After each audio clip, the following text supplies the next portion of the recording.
ओम श्री साई राम।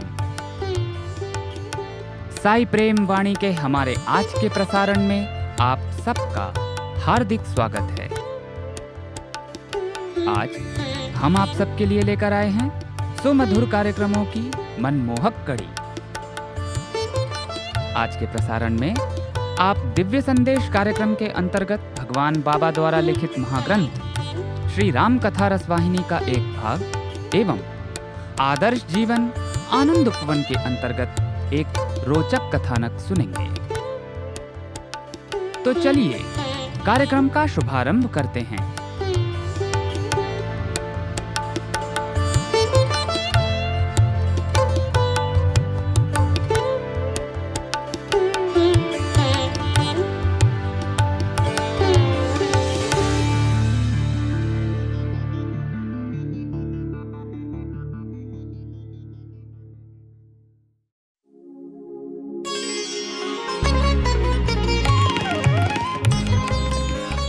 अब प्रस्तुत है दिव्य संदेश।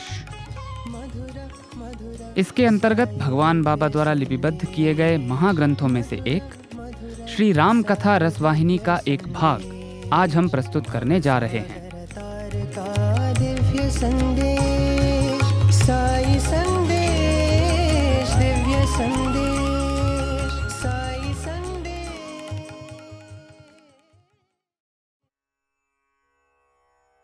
उस समय राज्य के गुप्तचरों का यह कार्य होता था कि वह राज्य के सभी गांवों और नगरों में घूमकर सूचनाएं एकत्रित कर राजा को दें। राम भी अपने पूर्वजों के समान ऐसी सूचनाओं पर ध्यान देते थे। एक दिन इस कार्य के लिए भेजा गया एक दूत संकोच सहित राम के पास आया। उसने राम को दंडवत प्रणाम किया और मुंह को कांपता हुआ एक ओर खड़ा हो गया। शीघ्र ही उसने साहस कर राम से इस प्रकार कहा, महाराज, मेरी बात सुनिए। मैं जो समाचार आपके पास लाया हूं उसके लिए मुझे क्षमा करें। एक धोबी अपनी पत्नी से झगड़ रहा था। मैंने उसे यह चिल्लाते हुए सुना, तुझे धिक्कार है, क्या तू मुझे राम समझती है? निकल जा मेरे घर से, मैं तुझे कैसे स्वीकार कर सकता हूं? तू इतने लंबे समय से दूसरे पुरुष के घर में रह रही थी, यहां से निकल जा। ये शब्द राम के हृदय में बाण के समान लगे। उन्हें उस रात नींद नहीं आई। आधी रात को वह बिस्तर पर उठकर बैठ गए और मन ही मन विचार करने लगे, मुझे इस भूमि पर राज्य करते हुए अब पूरा एक युग हो गया। अभी मुझे कुछ वर्ष और राज्य करना है। फिर निराश मग्न हो करुणा के सागर राम ने सोचा, हाय, मुझे सीता को त्यागना होगा। मुझे वेदों के मार्ग का अनुसरण करना है। वह सीता के पास जाकर मुस्कुराते हुए बोले, जानकी, तुमने आज तक मुझसे कोई वर नहीं मांगा, लेकिन फिर भी मैं तुम्हें एक वर देता हूं। तुम अपने पवित्र धाम पहुंच जाओ। उसी क्षण सीता राम के चरणों पर गिर पड़ी और अपने सूक्ष्म शरीर सहित बैकुंठ को चली गई। अन्य किसी को भी यह सत्य ज्ञात नहीं हुआ। पृथ्वी पर केवल शारीरिक स्थूल रूप में माया सीता राम के समक्ष खड़ी थी। राम ने माया सीता से कहा, कोई वर मांगो। सीता ने उत्तर दिया, स्वामी, मेरी इच्छा है कि मैं ऋषि मुनियों के आश्रम में सुखपूर्वक कुछ दिन बिताऊं। राम ने कहा, तथास्तु, कल प्रातः अपनी यात्रा आरंभ कर दो।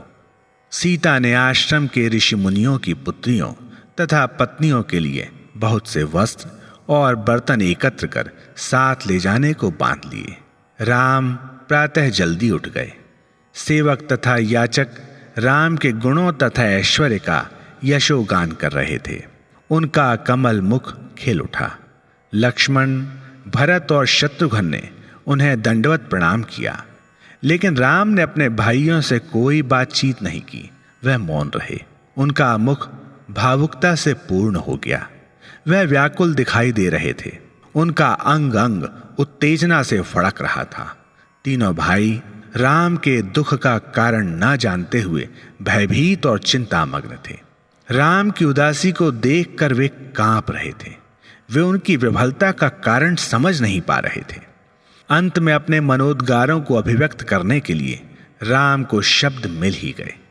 राम ने आह भरते हुए कहा, भाइयों, मेरी आज्ञा का उल्लंघन मत करना। सीता को जंगल में छोड़कर वापस आ जाओ। यह सुनकर तीनों भाई मूर्तिवत खड़े हो गए। वह दुख की अग्नि में जलने लगे। उनके हृदय जल उठे। उन्हें यह संदेह था कि राम विनोद कर रहे हैं या गंभीरतापूर्वक आदेश दे रहे हैं। शत्रुघ्न सिसकियां लेकर जोर जोर से रो रहे थे। लक्ष्मण और भरत मूर्तिवत अवाक खड़े थे और उनकी आंखों से अश्रुधारा बह रही थी। उनकी वाणी मूक हो गई थी। होठ फड़क रहे थे, हाथ कांप रहे थे। आखिर शत्रुघ्न ने प्रार्थना करते हुए कहा, आपके शब्दों ने हमारा हृदय विदीर्ण कर दिया है भैया। जानकी लोक माता हैं। आप तो सभी जीवों के हृदय में वास करते हैं। आप सच्चिदानंद स्वरूप हैं। आप किस कारण सीता का त्याग कर रहे हैं? वह वाणी, विचार और कर्म में चिर पवित्र हैं। हे राक्षस कुल के संहारक, इस समय सीता गर्भवती हैं। ऐसे समय तथा इस हालत में उन्हें अकेले निकाल देना क्या उचित है? शत्रुघ्न और अधिक न कह सके। उनके मन में भरा दुख आंसुओं और करुण विलाप के रूप में फूट पड़ा। राम ने कहा, भाइयों सुनो, यदि तुम मेरे आदेश का निरादर करोगे तो मेरे शरीर में प्राण नहीं रह पाएंगे। तुम लोग सुखपूर्वक रहो। भाइयों, मेरे आदेशानुसार जानकी को अभी प्रातः ही जंगल में ले जाओ। राम सिर झुकाए मौन ही बैठे रहे, मानो वह घटनाओं के इस मोड़ पर बहुत दुखी हो। कर्ण कठोर वचन सुनकर भरत अपनी भावनाओं पर नियंत्रण न रख सके। उन्होंने कहा, स्वामी, मैं अति मंद बुद्धि हूं, लेकिन फिर भी कृपया मेरी प्रार्थना पर ध्यान दीजिए। हमारे सूर्यवंश ने विश्व में ख्याति और कीर्ति अर्जित की है। हमारे पिता दशरथ, माता कौशल्या तथा त्रिलोक के स्वामी स्वयं आपने महान गौरव और यश अर्जित किया है। वेद तथा सहस्त्रमुखी शेष आपका यशोगान गाते हैं। जानकी कल्याण की स्रोत हैं। उनका नाम कल्याणकारी है और सभी अमांगलिक लक्षणों का नाश कर देता है। वह पवित्र आत्मा है। उनके आशीर्वाद से स्त्रियां परम लक्ष्य को प्राप्त कर सकती हैं। जानकी आपसे विलग हो जंगल में किस प्रकार सुखी रह सकती हैं? क्या वह क्षण भर के लिए आपसे अलग रह सकती हैं? भला मछली जल के बिना कैसे रहेगी? वह तो ज्ञान तथा सर्वगुणों की प्रतिमूर्ति हैं। वह एकाकी जीवन नहीं बिता सकती। राम ने शांति पूर्वक उनके वचन सुनकर इस प्रकार कहा, हे भरत, तुम्हारे वचन नैतिकता के सामान्य विचारों के अनुरूप हैं, लेकिन शासक को तो नीति शास्त्र के अनुसार धर्म एवं जन कल्याण का पोषण करना है। प्रजा के रक्षण और पथ प्रदर्शन के इस कर्तव्य का पालन करते समय राजा को कोई संकट या भ्रांति नहीं उत्पन्न करनी चाहिए। उसे तो अत्यधिक स्नेह सहित इनका संरक्षण करना चाहिए। फिर उन्होंने दूत द्वारा लाई संपूर्ण सूचना सुनाई। उन्होंने कहा, भाइयों, हमारे कुल को महान अपयश मिला है। इसके नाम पर कलंक लग गया है। इस वंश में एक से एक प्रसिद्ध राजा महाराजा हुए। उनका पराक्रम और शौर्य विश्वविख्यात है। विश्व में उनसे अधिक कीर्तिवान अन्य कोई नहीं हुआ। वह अपने प्राण त्यागने को तैयार रहते थे, किंतु उन्होंने कभी अपने वचन का उल्लंघन नहीं किया। हमारा कुल निष्कलंकित है। जब इसके कलंकित होने की संभावना हुई तो जिसने अपना जीवन दान देने में संकोच किया वह वास्तव में दुष्ट था।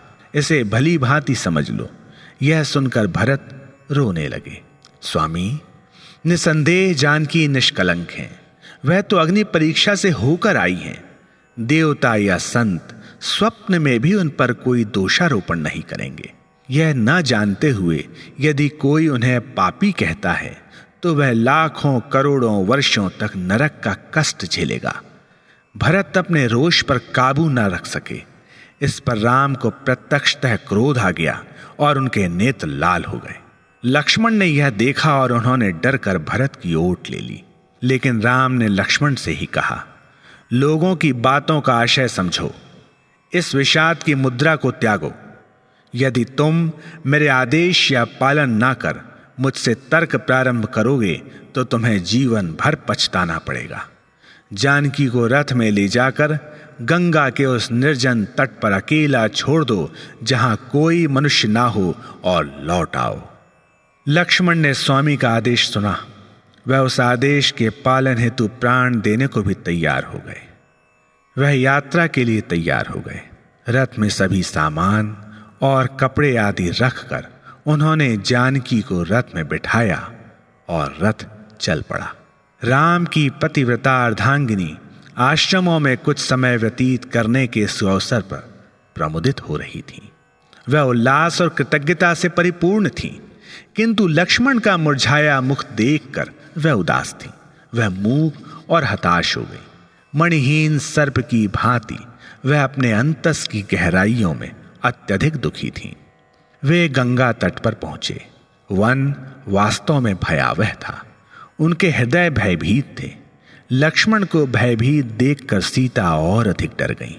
वस्तुतः सीता को यह ज्ञात था कि वह तो केवल अभिनय कर रही थी और उनका वास्तविक शरीर वहां नहीं था, लेकिन फिर भी विश्व के समक्ष अपने अभिनय को सफल बनाने के लिए उन्होंने अपनी भूमिका को भली भांति निभाया। उन्होंने विलाप करते हुए कहा, हे लक्ष्मण, तुम मुझे कहां ले आए? यहां तो कोई आश्रम नहीं दिखाई देता। क्या इस वन में जंगली जानवर और विषैले सर्प विचरण नहीं करते? यहां मनुष्यों के वास का कोई लक्षण नहीं दिखाई देता। लक्ष्मण, मैं अत्यंत भयभीत हो रही हूं। सीता के वचनों को सुनकर लक्ष्मण सहानुभूति से विभल हो गए। उन्होंने राम को याद कर मन ही मन कहा, राम, आपने यह क्या किया? साहस एकत्र कर उन्होंने सीता को देखा, किंतु उसी समय उन्हें बहुत तीव्र प्यास लगाई। लक्ष्मण की स्थिति और उनके संघर्ष को देखकर सीता चिंताग्रस्त हो गई। सीता को वन में छोड़कर वापस जाने के लक्ष्मण के निश्चय की अनुभूति कर वन के देवताओं ने आकाशवाणी की, लक्ष्मण, जानकी को यहां छोड़कर वापस चले जाओ। सौभाग्य की मूर्ति सीता जीवित रहेंगी। अज्ञात वाणी ने लक्ष्मण के हृदय में साहस उत्पन्न किया। उन्होंने सीता को श्रद्धा पूर्वक दंडवत प्रणाम करते हुए कहा, माता, मैं क्या कर सकता हूं? मुझे तो अपने भाई के आदेश का पालन करना है। मुझ में उनकी आज्ञा का तनिक मात्र भी उल्लंघन करने का साहस नहीं है। मैं तो पापी खलनायक हूं। भैया ने मुझे आदेश दिया है कि मैं आपको इस गहन वन में छोड़कर वापस चला जाऊं। ऐसा कहते हुए उन्होंने रथ मोड़ दिया। उनकी दृष्टि पीछे छूट रहे पथ पर टिकी थी। उन्हें दूर से सीता का विलाप सुनाई दे रहा था। वह एक सामान्य स्त्री के समान विलाप करती हुई कह रही थीं, लक्ष्मण, क्या तुम मुझे वन में अकेला छोड़कर सच में जा रहे हो? यहां मेरी रक्षा कौन करेगा? सीता का रुदन लक्ष्मण के कान विदीर्ण कर रहा था, लेकिन राम के आदेश पालन के अपने कर्तव्य का स्मरण कर लक्ष्मण अपने हृदय को पत्थर के समान कठोर बनाकर तीव्र गति से चलकर नगर की सीमा पर पहुंच गए। इस बीच सीता दुख विभल हो मूर्छित हो गई। वास्तव में यह सब अभिनय ही था। कुछ समय पश्चात उन्हें होश आ गया और वह उठकर बैठ गई।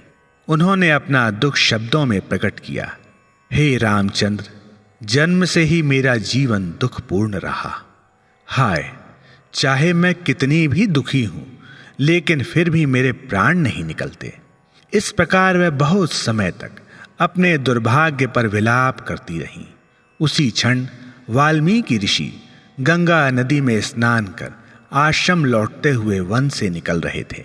सीता के शब्द उनके कानों में पड़े। घने वन से एक स्त्री की सहायता की पुकार सुनकर उन्हें आश्चर्य हुआ।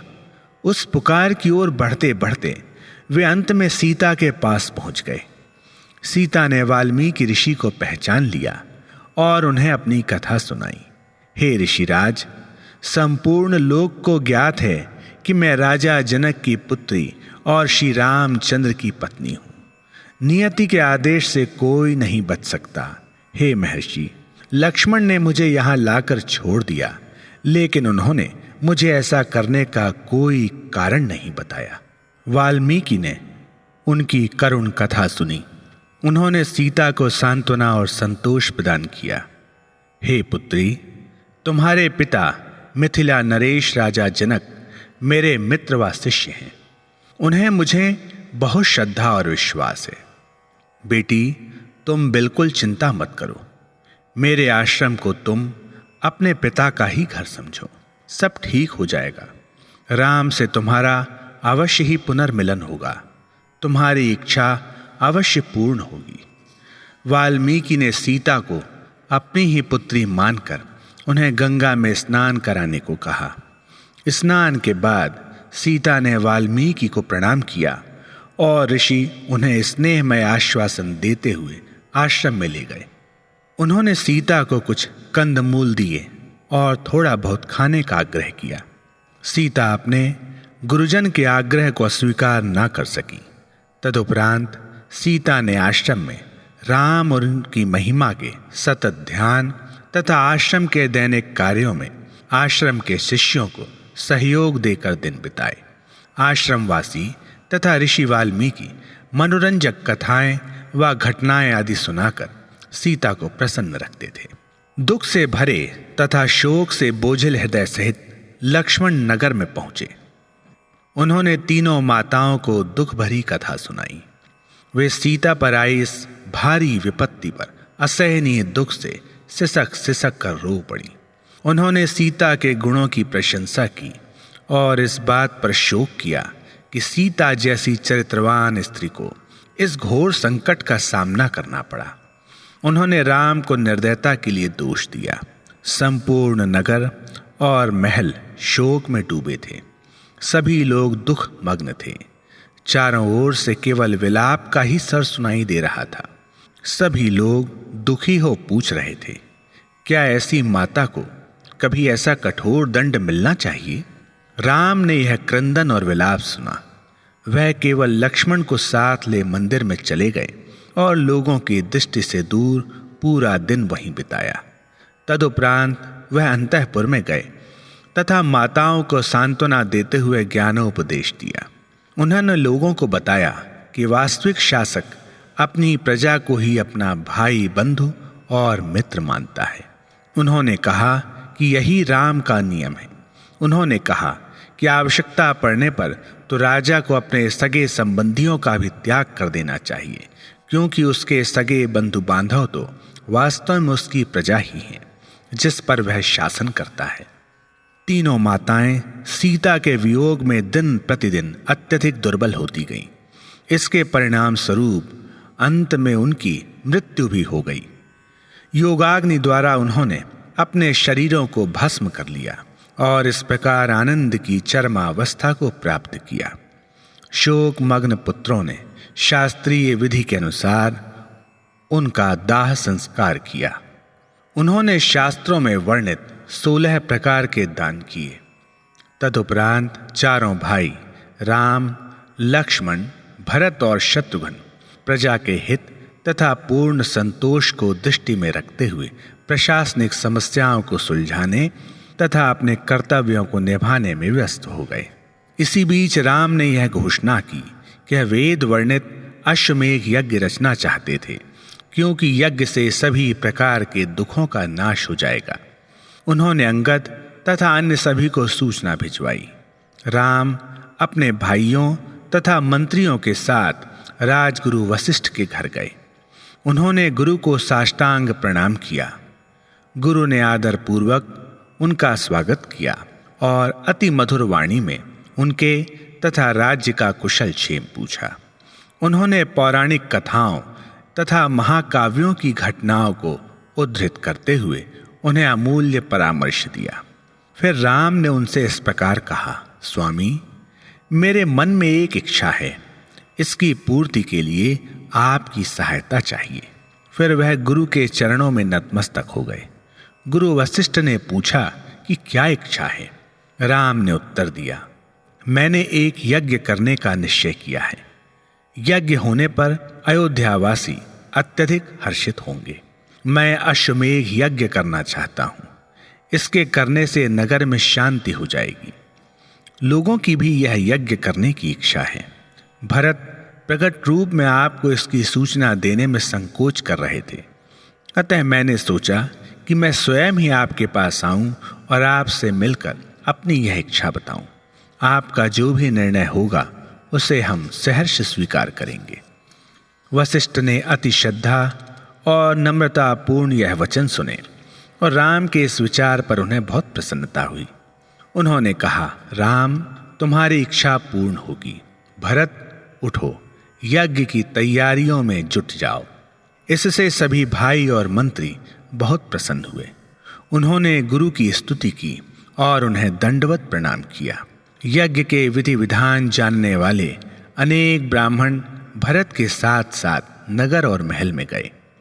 सुमंत्र ने नगर के राजमार्गों तथा बाजारों और दुकानों को सजाने के लिए नगर के वरिष्ठ नागरिकों तथा अधिकारियों को आमंत्रित किया। सुमंत्र ने उनसे कई स्थानों पर मंडप लगाने को कहा।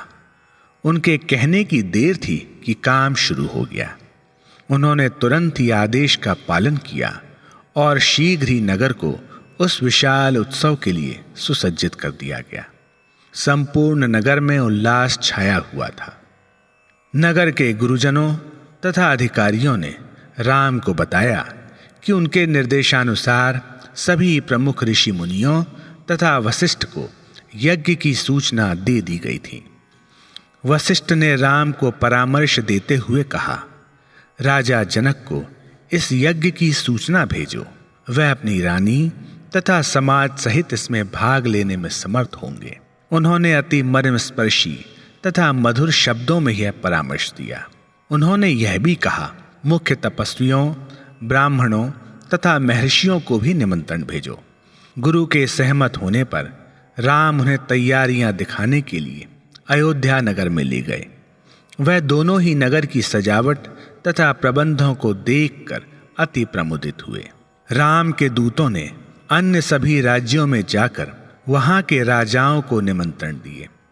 एक दूत जनक की राजधानी मिथिला गया। जामवंत, अंगद, सुग्रीव, नल नील तथा अन्य सभी वानर नेता अयोध्या पहुंच गए। ऋषि मुनिजन विभिन्न समूहों में नगर में आए।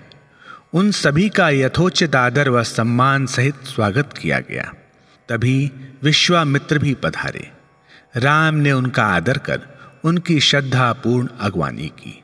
महर्षि अगस्त्य भी अयोध्या आए। उनका भी यथोचित स्वागत कर उनके लिए सुविधाजनक निवास का प्रबंध किया गया।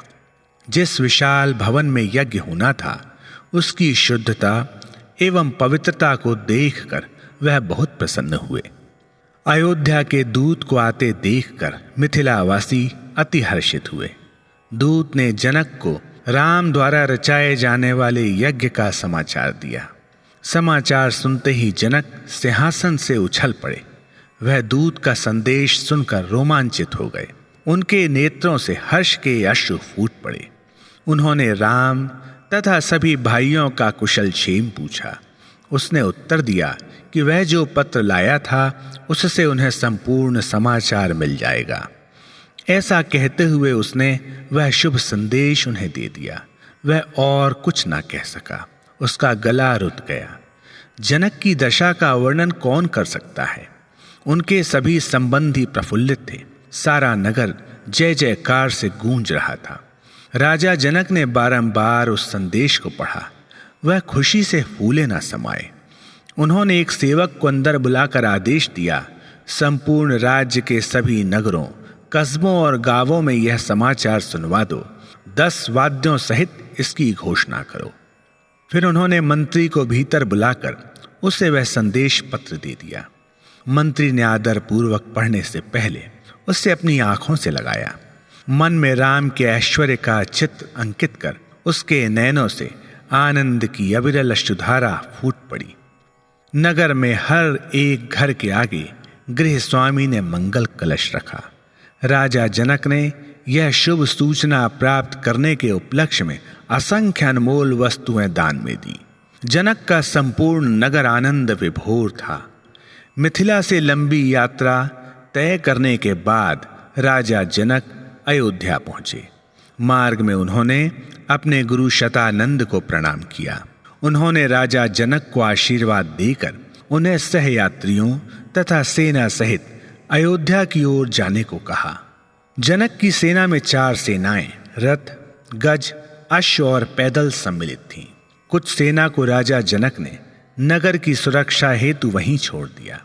एक सुखपाल में तो गुरु शतानंद और दूसरे में वह स्वयं गए। जब संपूर्ण दल में अयोध्या के लिए प्रस्थान किया तो भूमि हिल उठी। सेना के प्रधान तथा मुख्य नायकों की गिनती कौन कर सकता था। जिस शेष तथा कछुए ने अपने फण और पीठ पर संपूर्ण संसार को उठा रखा है, वह भी बोझ से झुक गए। इस प्रकार यात्रा करते हुए जनक 2 दिन बाद अयोध्या पहुंचे। जब राम को जनक के पहुंचने का समाचार मिला तो वह उनका स्वागत करने के लिए आगे बढ़े। दोनों ही अगाध स्नेह पूर्वक परस्पर मिले। चारों ओर खुले मैदानों से घिरे अति सुंदर घर में उनके ठहरने का प्रबंध किया गया। यह सरयू नदी के तट पर अति मोहक दिव्य निवास स्थान था। राम ने राजाओं के स्वागत तथा अतिथि सत्कार हेतु अपने भाइयों को भेजा। राम ने जनक को साष्टांग प्रणाम किया और फिर उनके पास ही बैठ गए। उन्होंने राम के सिर पर हाथ फेरा और उनसे अति मृदु व मीठे वचन बोले। राम ने भी इसी प्रकार मधुर भाषा में उनसे बातचीत की। उन्होंने जनक तथा उनके सहयात्रियों की सुख सुविधा का ध्यान रखने के लिए कई सहायक और सेवक वहां लगा दिए। उन्होंने भरत से कहा कि वह राजा जनक की सुख सुविधा की व्यक्तिगत रूप से देखभाल करें। इस बीच गुरु वशिष्ठ अपने 10,000 शिष्यों सहित राम के पास पहुंचे। उन्होंने कहा, रामचंद्र, मेरे वचन सुनो। सभी वेदों, शास्त्रों और पुराणों में बिना किसी अपवाद के वर्णित है कि जब तक यज्ञ रचयिता के साथ उसकी पत्नी ना बैठे तब तक वह यज्ञ सफल नहीं होता। महान ऋषि मुनियों का कथन भी यही है। अतः जानकी को वापस लाने का प्रबंध करो। यज्ञ के समय उनकी नितांत आवश्यकता है। राम महर्षि के वचन सुनकर चकित थे। उन्होंने इस मत के सत्य या असत्य का वर्णन नहीं किया और मौन हो गए। उन्होंने कहा, हे महर्षि, आपको मेरा प्रण तोड़े बिना तथा मेरे कुल की कीर्ति को कलंकित किए बिना ही मेरी यह इच्छा पूर्ण करनी है। यदि जानकी को वापस लाया गया तो अवश्य ही हमारे वंश की ख्याति दूषित होगी। केवल यज्ञ के लिए मैं अब दूसरा विवाह नहीं करूंगा। इस पर वशिष्ठ ने इसके समाधान के लिए अनेक प्रसिद्ध ऋषि मुनियों की सलाह ली। वह सभी इस मत पर दृढ़ थे कि जानकी को वापस लाया जाए। उनके कथनानुसार यह अत्यंत आवश्यक था। लेकिन राम ने, जो कि स्वयं सभी नैतिक नियमों के संचालक हैं, सभी ईश्वर रूपों की प्रतिमूर्ति हैं तथा सभी शास्त्रों के सार तत्व हैं, क्षण भर इस पर विचार किया और फिर कहा कि सीता की रत्न जड़ित स्वर्ण प्रतिमा बनाकर सीता के स्थान पर रख दी जाए। उन्होंने कहा कि सभी शास्त्रों में यह विचार मान्य है और किसी भी प्रकार से इसमें कोई विरोध नहीं हो सकता। ज्ञानी, सिद्ध योगी, मुनि और विद्वान इस विचार का विरोध ना कर सके। वह सभी इस समाधान की प्रामाणिकता पर दंग रह गए। उन्होंने राम की सर्वज्ञता की सराहना की और कहा कि वह तो स्वयं ही सर्व नियमों के सार हैं। एक दिन में सीता की स्वर्ण प्रतिमा तैयार हो गई। मणियों तथा वस्त्रों द्वारा उसे और अधिक आकर्षक और वास्तविक बनाया गया। यदि सीता उसे देखती तो वह भी दंग रह जाती। उस प्रतिमा को देखकर अनेक लोग तो यह समझे कि सीता वापस आ गई है। लोगों ने अनेक प्रकार से मूर्तिकार की सराहना की। राम सिंहासन पर मृग छाल पर बैठे, पत्नी के स्थान पर स्वर्ण सीता को बैठाया गया। वहां समागत लोगों को यह विश्वास दिलाया गया कि स्वयं सीता ही वहां उपस्थित हैं। वहां आए सभी लोग कृतज्ञता और हर्ष से नतमस्तक थे। वशिष्ठ ने सेवकों से कहा कि वह नियमानुसार वहां पधारे अतिथियों का सत्कार करें। सभी को उनकी इच्छित वस्तुएं देकर उन्हें प्रसन्न व संतुष्ट करें। उन्होंने भरत की सहायता से अतिथियों को यथोचित स्थानों पर बिठाया, क्योंकि वही सभी प्रबंधों का निरीक्षण कर रहे थे। अति उत्कृष्ट अतिथि सत्कार प्राप्त कर सभी लोग परस्पर बधाइयां दे रहे थे तथा प्रबंधकों द्वारा की जाने वाली देखभाल की भूरी भूरी प्रशंसा कर रहे थे। यज्ञ भवन के बाहर 500 सैनिकों का पहरा था और भवन के भीतर 500 वैदिक विद्वान बैठे थे। माघ मास के शुक्ल पक्ष की द्वितीया को राम द्वारा आवश्यक विधियां करने के उपरांत यज्ञ प्रारंभ हो गया।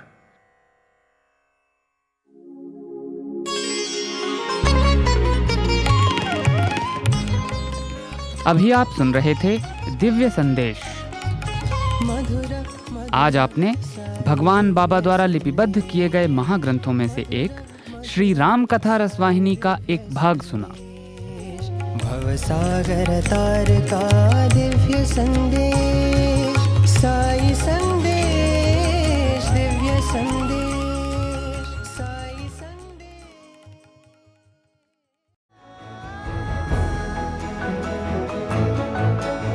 प्रिय श्रोताओं, अब समय है हमारे साईं प्रेमवाणी के इस प्रसारण को विराम देने का। हमें आशा है हमारा आज का कार्यक्रम आपको पसंद आया होगा। अपने सुझावों को हम तक जरूर भेजें। हमारा व्हाट्सएप नंबर है 9393258258 93 258 258। हिंदी भाषा में हमारी ये सभी प्रस्तुतियां YouTube पर भी उपलब्ध हैं। इन्हें वहां देखने या सुनने के लिए हमारे YouTube चैनल को सब्सक्राइब करें और कमेंट बॉक्स में अपने सुझाव देना न भूलें। हमें आपके सुझावों का इंतजार रहेगा। किसी ने कहा है कि सनातन साईं डगर को मजबूती से थामना है। सनातन साईं डगर को मजबूती से थामना है। मित्रों, अब इस दौर में बस ये हमारी साधना है। स्वामी से ये प्रार्थना है कि वे अपनी डगर से हमें बांधे रहें और हम सब साईं पथ पर चलते रहें। अगले प्रसारण में आपसे फिर मुलाकात होगी। तब तक के लिए आज्ञा दीजिए। धन्यवाद। सप्रेम साईं राम।